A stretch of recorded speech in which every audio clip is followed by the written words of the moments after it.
Birmingham Sports with Ben Ellis. This is BHBN Radio. It is the Monday after from Birmingham Sport, BHBN Radio. It's the hospital network of Birmingham that we broadcast to, bringing you live coverage across the wards. And on YouTube, we get together to react to the weekend's action. We brought you live football from the Premier League, as well as action from the Championship as well over this weekend. We'll react to all of it. And with Jonathan Wimbush and Kim Smith today.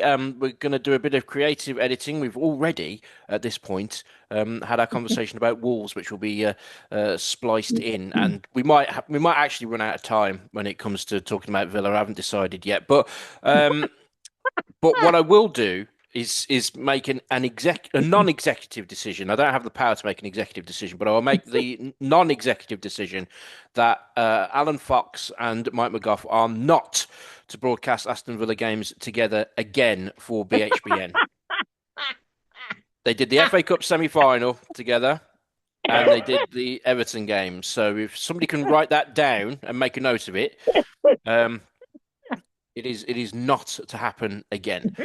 But now we've got the merriment out of the way, we're asking quite a serious question on the Monday after this week, and it is, could West Bromwich Albion really go down? Jonathan Wimbush was at the Hawthorns on Friday night for the 3-2 defeat against Middlesbrough.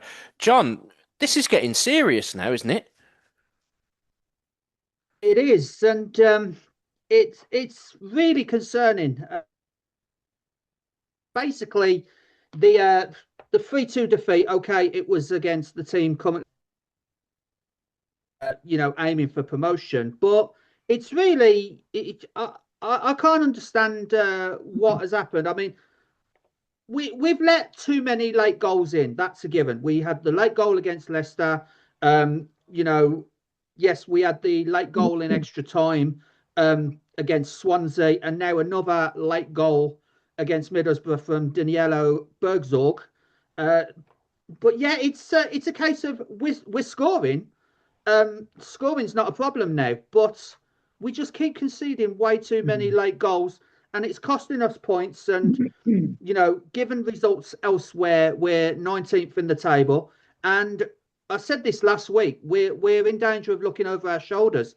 This week, that's definitely the case, because our next game, obviously, is one of those bottom three, and that's Norwich at home tomorrow night. So it's really going to be an interesting one for that particular game. And obviously, Eric Ramsey, his first game in charge of West Bromwich Albion is, of course, a defeat. The only manager in the last 7 West Brom managers to win their first match, of course, was Ryan Mason at the start of this season. So it's not the end of the world at the moment, but results need to be picked up.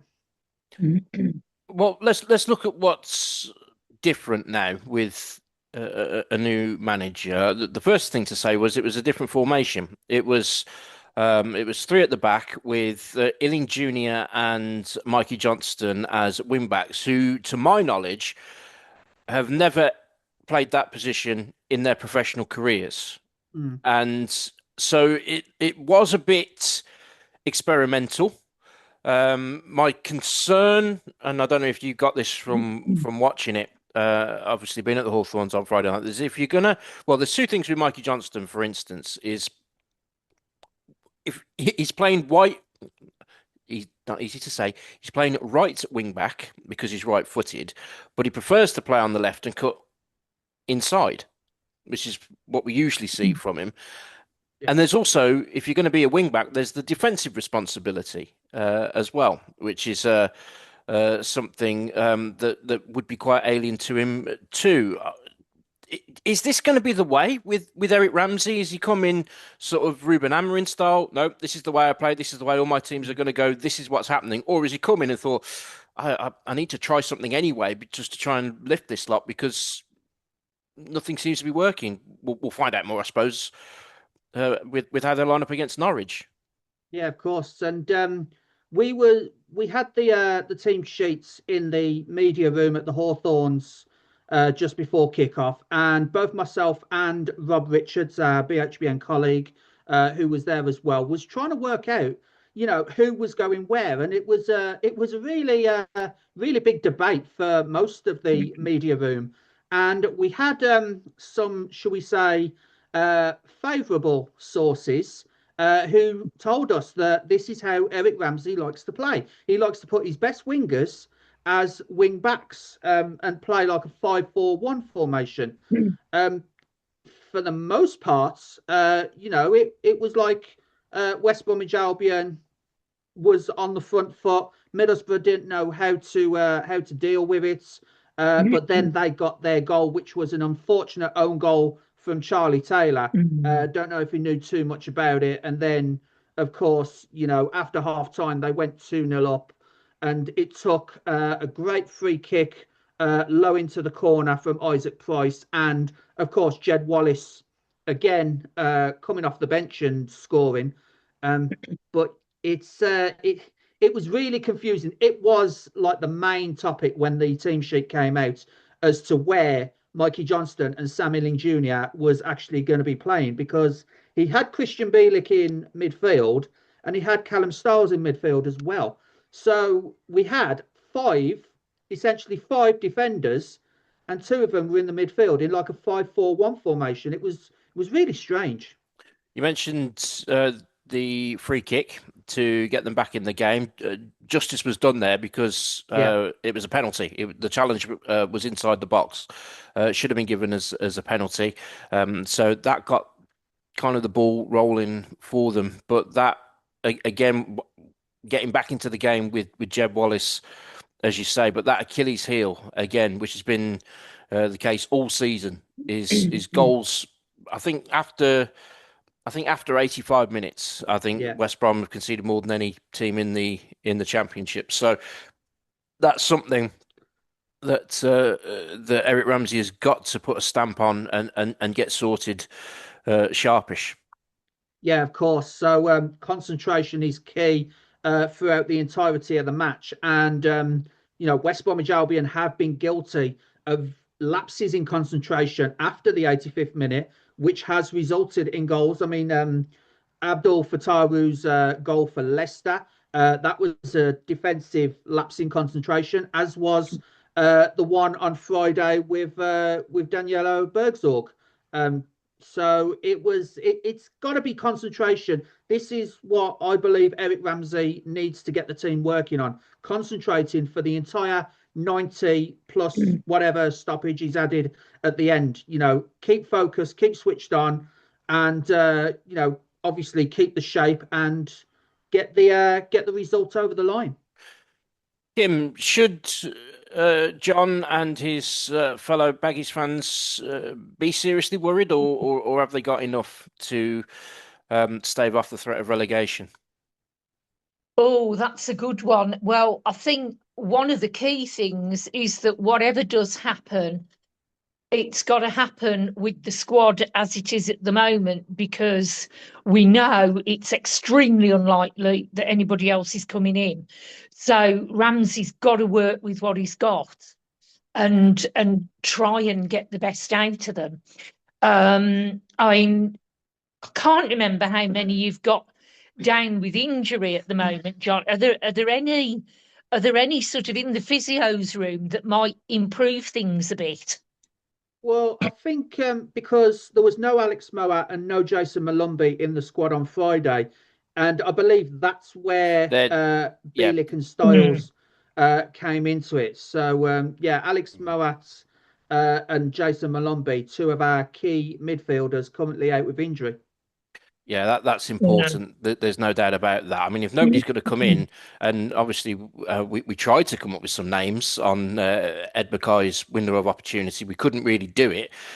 We identified the profile of player that they could get if anybody's going to come in. It's going to be freebies from players who've had their contracts terminated, and those are few and far between. What worries me is that they're going to go into particularly if they don't get a result on on Tuesday night, and a draw is not enough. They need to win this game against Norwich City. There's no doubt about that. But what worries me is they're going into a period now where they've found themselves in a relegation battle, having not expected to be there against teams that largely, I mean, I would take Norwich out of that. They probably had bigger aspirations at the start of the season, but generally the teams towards the bottom of the Championship know from the start of the season that that's where they're going to be, there or thereabouts. You look at you look at Oxford, you look at Portsmouth, you look at well, Sheffield Wednesday. Obviously, that's a different kettle of fish altogether. But they've already got their tin hats on. They already know they're in the trenches. When it dawns on you when you get to sort of like the second half of the season, and if they're going into February, March, and they're still struggling and they're unable to halt the slide, so to speak, those are the teams you worry for in terms of relegation battle. And right now, West Brom are falling into that category, John, unless they do something about it quickly. Yeah, absolutely. And I'm just looking over our next few fixtures. Obviously, the Norwich home game on Tuesday, and then after that, the dreaded Derby County, which Yeah, me and you both know yeah, how West Brom get on with Derby County, Hmm. Ben. Yep. And then obviously Portsmouth at the end of January, and Stoke, and then obviously the Blues game, which has been brought forward because of both yeah. of our involvements in the FA Cup. So it's the next four fixtures, or rather five fixtures, are going to be tough ones, to be honest, especially the Derby and the Stoke and the Birmingham game. Absolutely. All eyes on the Hawthorns on Tuesday night. There's no doubt about it. I take it you're going to be there. Yeah, Yeah. absolutely. So Yeah. yeah, you can follow all of the action. John's reports will be on our YouTube and TikTok channels as well. You'll be able to hear the highlights afterwards as well. Staying in the Championship, moving on to Birmingham City, 5:30 kickoff at Swansea, and it was a 1-1 draw. Kim, the away team again. The away Blues, particularly in the first half, not showing up. And yes, there's a reaction from them in the second half with Chris Davis. And to be fair to Patrick Roberts, I thought he took his goal really Yeah, well. What is it? What are they not doing when they step I on know, to I know. foreign turf, shall we say? And it was better in the second half. Yes, yes. I disagree slightly with Chris Davis saying they deserve to win the game. I think Swansea rattled the woodwork at least three times, and but like we said, they were better in the second half. But they can't keep starting away games the way they are, Kim. No, definitely not. There was such a difference between first half and second half. Whatever kick up the backside Chris Davies had administered at half time definitely worked. Yeah, because it was just so sort of limp in the first half, I think is the best word I can find for it. Dutch Dutch sort of skewed one way past the goal, and there were a couple of other just terrible Kyogo misses. I mean, Dux fed the ball into Kyogo at one point, and the ball just came off Kyogo's leg, and Dux had got his head in his hands, let alone Kyogo. Um, but yeah, I don't know. I mean, okay, at least they came back enough to get a point, and I think that was important because then it does give them something to build on, particularly after Cambridge, because they're off to Hillsborough next, playing a team who have got nothing to lose, absolutely nothing. And I'm sure Sheffield Wednesday will chuck the kitchen sink at us on Tuesday because they'll think, well, they're poor away. We know we're poor, but maybe we can stick one on them. Yeah, a couple more away performances, and they might find themselves in a similar position to West Bromwich Albion if they're not careful. It's all rather it's fascinating from a curious point of view. I'm going to ask, like, some might say this is a naughty question, but we're here to provoke a debate and get a conversation going. Do you think for the money they paid? Do you think Jay Stansfield should be contributing more? Oh, that's a good question.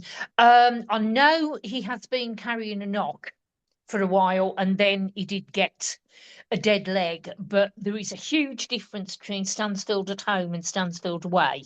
I think he's only got one of his goals away, and all the rest at home. I suppose some of it is still adjusting to the championship because it does take a while. He did play for us in the championship the season before last, but it was that season where if it could go wrong, it did go wrong. And that I'm sure really wasn't representative of what playing in the championship is really like, because you don't normally play under half a dozen different blokes in the dugout in that time. So I think he's still adjusted, but also I think the issue is often supply.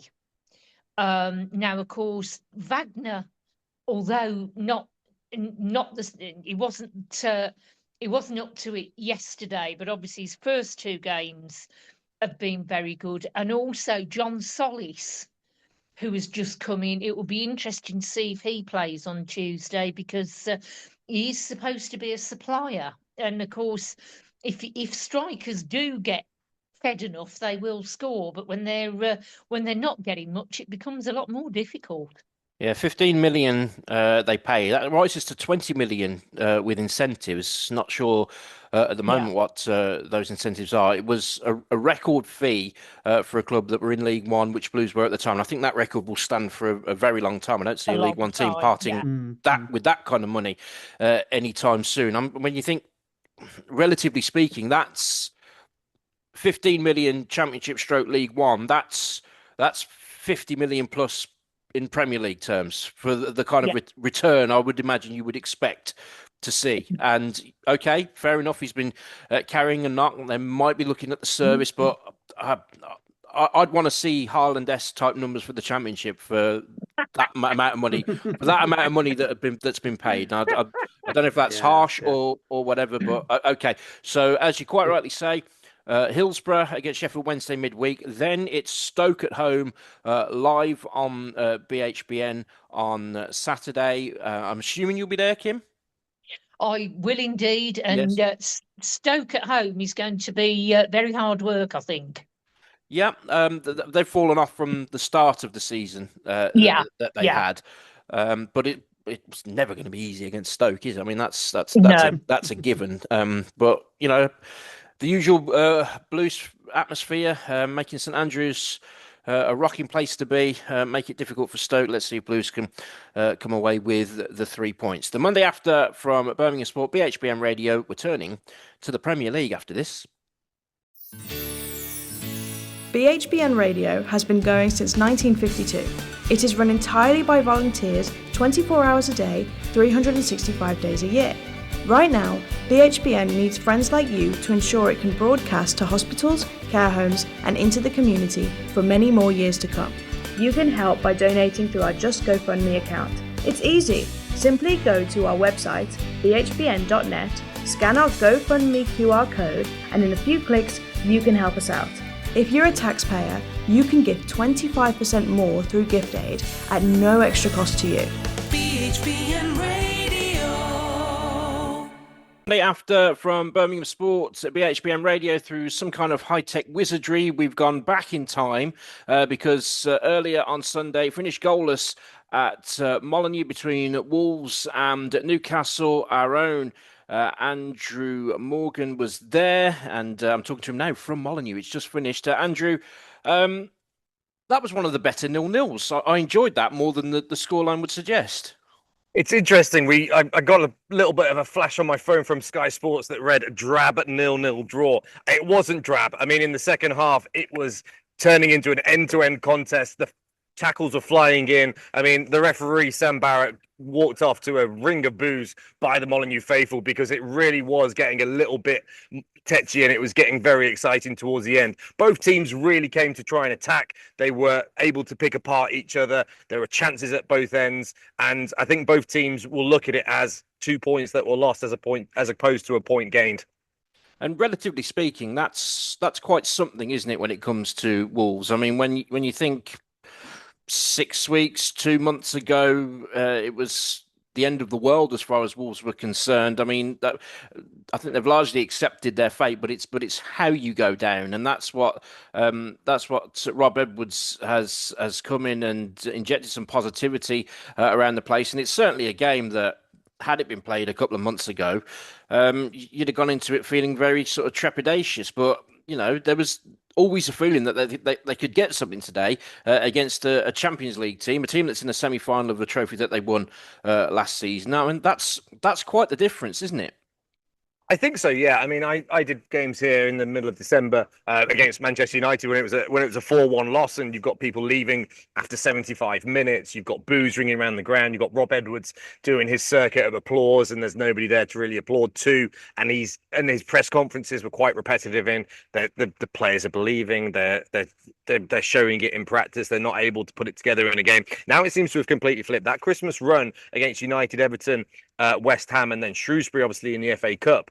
It's a completely different Wolves team. They're solid at the back. They've got their back three, which they're really, really happy with, who work very well together. Yerson Mosquera is such a fun player to watch because 1 minute he's going up for a header, next minute he's 70 yards down the field, trying to beat a defender and take a shot. He's such an injection of energy into the team. And I think in terms of the attacking element, Mateus Mane being there and also figuring out what John Arias does. They used to play him as a 10 and try and play him off of the striker. The last few games, obviously, came on as a sub today, but he's playing now as a deep line midfielder. He's a terrier in between with Andre, and then he's able to support and attack. And I think figuring out the players they've got and the best situation for them has just changed this team around. And yeah, I don't think any team playing Wolverhampton Wanderers now are looking at an easy 3 points. It's going to be a challenge for teams to get points out of them. It's interesting you mentioned Mosquera. I mean, I was at the game last season against Villa when he did his ACL, and it was a player that definitely they have missed going into this season. I mean, okay, how many is that? 4 unbeaten now in all competitions. It's a first 0-0 draw. I mean, that's actually something. A clean sheet and taking something from the game. These are all kind of positive steps. But there's now a fortnight to go in the transfer window. We talk more about it in depth on Ed Mackay's show, A Window of Opportunity. But what must or must not happen over the course of the next 2 weeks if Wolves are to keep this momentum going towards the end of the season? I think they need to try and keep as many of this group together as they can. I know there's been talk of João Gomez and Napoli. There's talk of Jurgen Strand-Larsen and every Premier League team that's got big purse strings. And if it's not Leeds, it's Forest. If it's not Forest, it's back to Newcastle. It seems that he's being linked with a number of different teams. But I think for Wolves, they're in a position where they don't need to sell. I think the fire sale will come at some point in the summer. If the inevitable does happen and they do go down, I think it's going to be quite clear which players will leave and who Rob Edwards will try and build the side around. But for me, I think looking at the squad, he's very comfortable with the group that he's got. And I think whether we like it or not, Wolves have the limitations from Fosun as to who they bring in and take out. They need to sell in order to bring somebody into the group and into the 25. So that's going to be the first order of business. And then they're also hamstrung by the fact that they need to look for players, A, that want to come, and then B, are going to be happy in a relegation battle and then into a championship season off of the back of it. And how about the man of the moment, Mane? How did he do? He struggled a little bit today, to be fair. He was bottled up quite well in the first half. That midfield trio of Tonali, Joelinton, and who would be my Tonali, Linton, Guimaraes, yeah. They did a very good job of really congesting the middle there. He wasn't able to make the kind of runs and have the kind of impact he has had in recent weeks. It opened up a lot more in the second half when the changes were made. He worked off Jurgen Strand-Larsen a little bit better, but in terms of the magic that we've seen from him, it was a little bit lacking today, but he still had a very good performance for someone who was playing for Rochdale's youth squad this time last year. It's quite an incredible rise for him. And to take the positives from that, if Newcastle feel they need to put 3 men on him when 3 or 4 weeks ago nobody really heard of him, then I think that's, again, something to take as a positive. So moving forward, obviously we've looked at the transfer window and how things are likely to develop from there. Looking at the upcoming fixtures, I mean, what's on the horizon for Wolves now in terms of where they can pick up more points? Well, they got City next. There you go. There we go. I mean, they did just lose 2-0 to Manchester United, who had a fantastic performance. Maybe it's the new manager bump under Michael Carrick. But yeah, you look at the next 5 games for Wolves. It's City, it's Bournemouth, it's Chelsea, Nottingham Forest, and then Grimsby Town in the 4th round of the FA Cup. It's really nice to be in a position as a Wolves fan where you look at those games and go, yeah, it's City. They're obviously going to be really, really good, but we could actually do something here. And it's the same across the board. You've got this team now that they're solid in defence. They have creativity in attack. They have options coming off of the bench as well. And you look at each game now and you think it's just going to be the look of the draw as to how it plays out in the game. Okay, best of luck to Wolves for the rest of the season, and big thanks to Andrew Morgan and Connor Porter for being at Molineux for us, and thanks for joining us, Andrew, on the Monday after. Thanks very much for having me. BHBN Radio has been going since 1952. It is run entirely by volunteers, 24 hours a day, 365 days a year. Right now, BHBN needs friends like you to ensure it can broadcast to hospitals, care homes, and into the community for many more years to come. You can help by donating through our Just GoFundMe account. It's easy. Simply go to our website, bhbn.net, scan our GoFundMe QR code, and in a few clicks, you can help us out. If you're a taxpayer, you can give 25% more through gift aid at no extra cost to you. BHBN Radio. It is the Monday after from Birmingham Sport, BHBN Radio. We've looked at Wolves with a bit of clever editing, and now we're on to the bit that I've been dreading, quite frankly. Aston Villa 0, Everton 1. The winning streak at home is over. 11 straight wins. Yeah, okay, fair play. Fair play to Everton.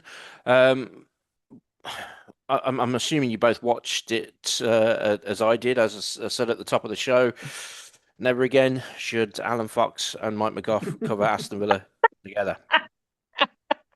Well, funnily enough, I got home from the day job, literally turned the TV on, Everton had scored. Like the so it's your fault. Great, thank you. Yeah. It's probably some of my fault as well. So apologies for that. But yeah, literally seconds after I turned the TV on after getting home from work, there it was.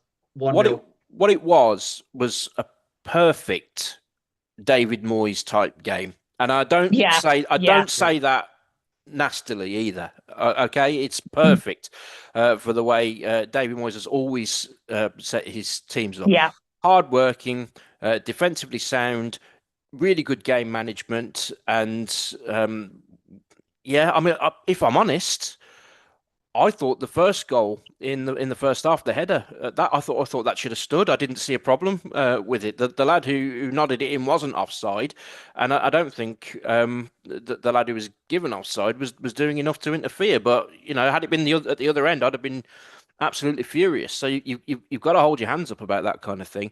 I think the writing was on the wall very early on with the John McGinn injury and going off, because what happened to Villa then was they weren't able to control the midfield. What John McGinn does, and you notice it when he's not there, low centre of gravity, that stocky frame, shielding the ball.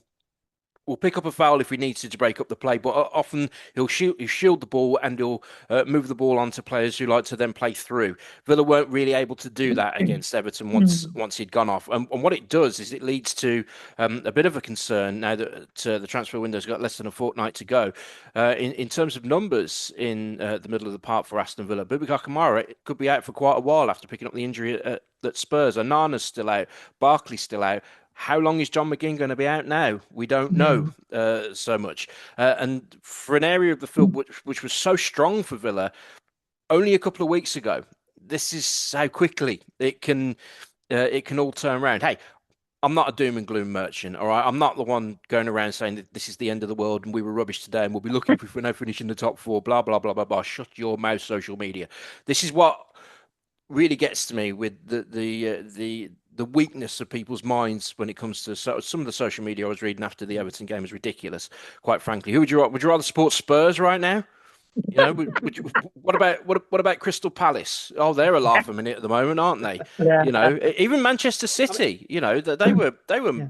battered by Manchester United in the Well, Manchester Yeah. well, I was just going to point out, Ben, that this weekend it's been a strange one because the teams in the bottom five have not lost, and the teams in the top four have not That won one. You Yeah. get weekends. So, You get you know, weekends like that. Now, yeah, what we have to try and get away from is this ridiculous narrative that with Arsenal not winning at Nottingham Forest, oh, chance for Villa to close the gap now, and goes, no, that's never on the cards with this Aston Villa team. We keep saying it repeatedly that the objective was, and they have failed with the result, and I acknowledge that, was to widen the gap between the teams in fifth and sixth. Yeah. That's what they have to do.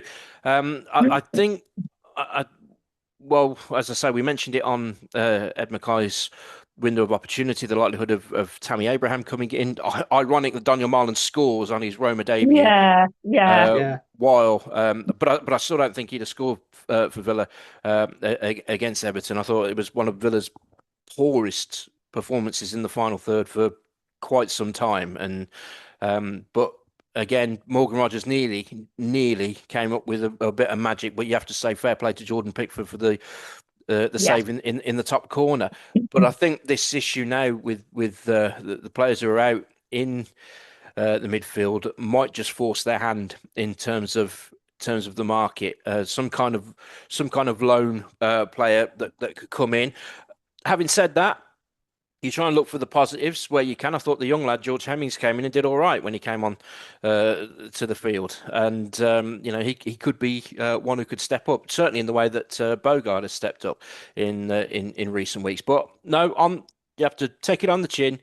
And you have to move on and say fair play to Everton for coming away with the points. Doesn't get any easier. They go to Newcastle next weekend, where they've got a wretched record, and we'll have to wait and see. But that There's the Fenerbahce away game this Oh, week I'd as well. forgotten isn't about there? that. Yeah. Yeah.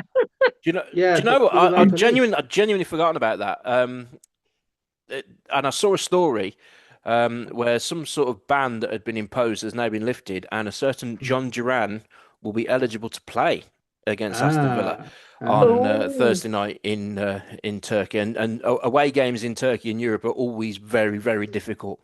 Yeah. So it'll be interesting to see what kind of team he goes with out there. They're in third place. This is the penultimate game. So they're in third place, should finish in the top eight, whatever happens. Yeah. But yeah, it's going to be an interesting time. If they don't do any, if they start February with the squad that they've got now, I will be concerned. But I don't think they will. We're pretty sure that Tammy Abraham will come in and any more to go alongside. But there we are. Yes. But thank you for correcting me for missing out Fenerbahce. No John. problem. No I problem. do appreciate that. All of our content you can check on our YouTube channel and our TikTok as well. That's bhbn.sport. We're pushing 100,000 views on TikTok. Yeah, and we only launched that at the end of October. So that is quite That's something. brilliant. That is quite something, and we do appreciate all of the engagement that we're getting as far as that. Like we said, Birmingham City against Stoke will be across the wards. Kim Smith will be at St Andrews. Who's going to be with you, Kim? Can you remember who's down It's for that? going to be the one and only Paddy Silk. Paddy Silk, the dream team of Kim Smith and Paddy Silk.